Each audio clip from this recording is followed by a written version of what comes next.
Elsa, and I'm here to read to you from the chapter book that we've been reading, Sisterhood is the Strongest Magic. All hail the Queen, with my sister and I.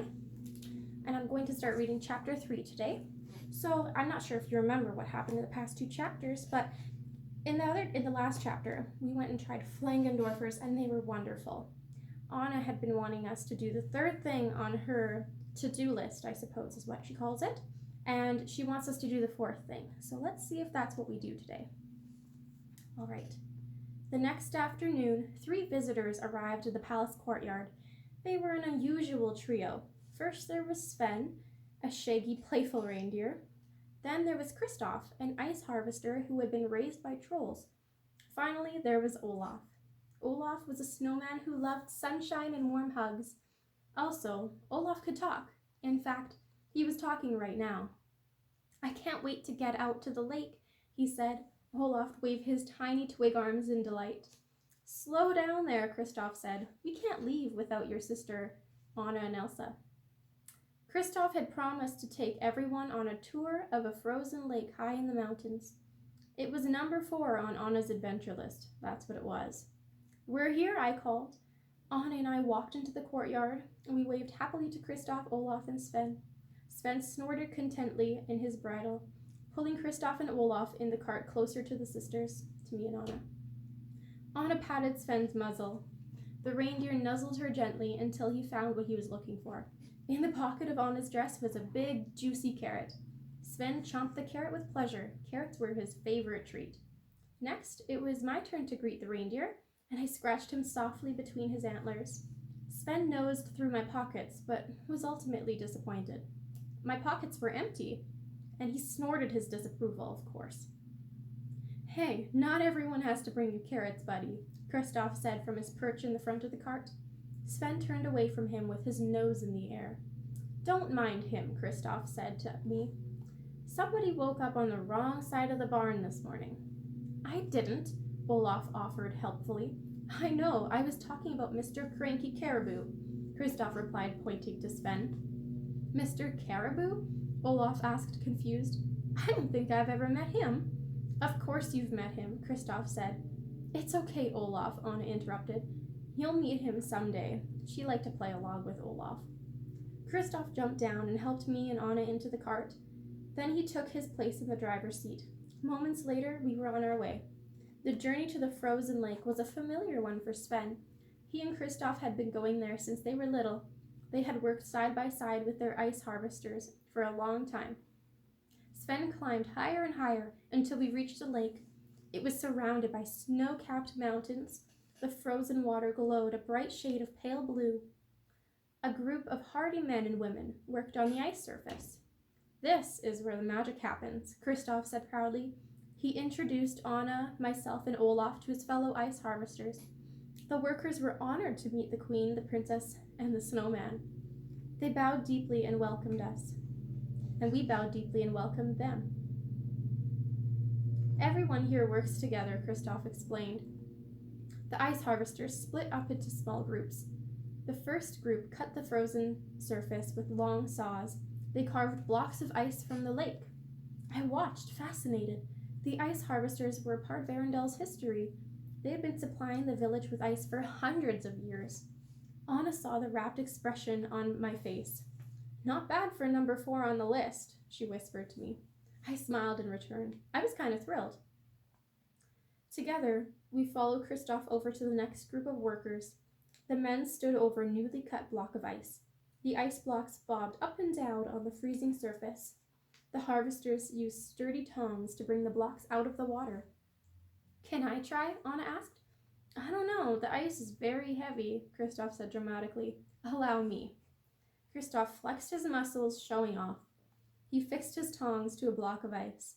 "Now, what I'm about to do here requires years of training," he said. "Oh, and it doesn't hurt to be strong and robust."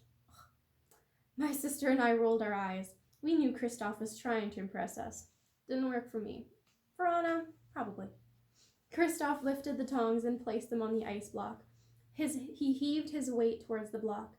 It bobbed in the water, but didn't pop out like it was supposed to. Kristoff laughed nervously and glanced at us. "I don't think that's how it's supposed to work," I whispered to Anna, and Anna laughed. After several more failed tries, Kristoff finally got the ice block to bob awkwardly out of the water and onto the frozen surface. "And that's how we harvest ice," he said. Anna took the tongs from Kristoff and walked over to the next block of ice.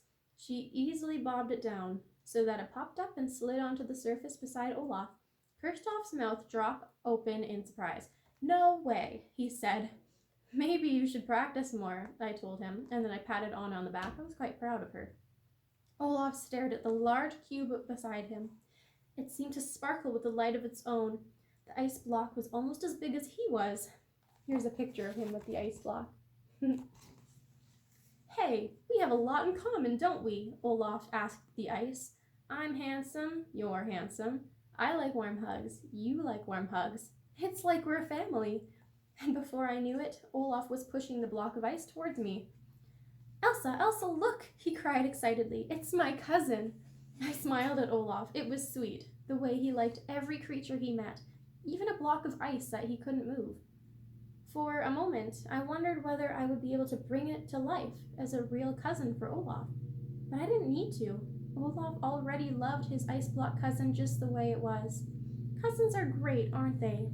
They're just like sisters, said Olaf, gazing at Anna. Sisters are great, Olaf, and so are cousins, Anna said. But you have another family, too. Oh, I do, Olaf asked, puzzled. You do, I answered. You have us.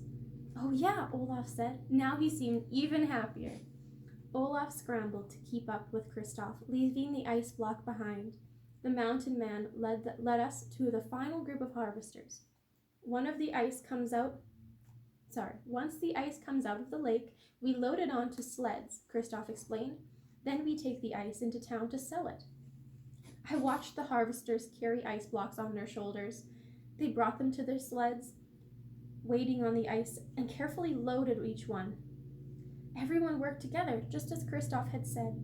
Seeing these blocks together gives me a happy feeling, Olaf declared. They're a family, just like us. They even get to ride to town together. Olaf looked over his shoulder to see the block of ice he'd left behind. It was all alone. We forgot one, he cried. He has to go to town with his family. I watched Olaf race back to the lonely ice block. He pushed it across the frozen lake to the sleds piled high with ice. Olaf tried to lift the block, but his little twig arms weren't strong enough, unfortunately. I hurried over to help him. We both took one side and started to lift. I could move the block a little, but Olaf's side stayed firmly on the lake's surface. The big block slid around as we tried to lift it. But then Anna and Kristoff joined us, and they lifted a corner. At last, with everyone's help, the ice block was settled onto the sled. Olaf waved his twig arms in victory.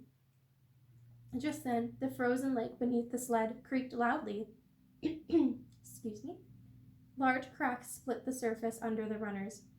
With the extra block of ice, the sled was too heavy. Quick, run, Kristoff yelled. Everyone hurried away from the sleds. We reached the banks of the lake just in time. The cracks on the ice widened, and a huge hole appeared.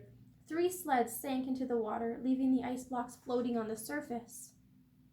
And that's the end of chapter 3. I actually thought there would be more there. It was quite exciting there for a minute. I guess we'll have to wait till next week to find out what happens next.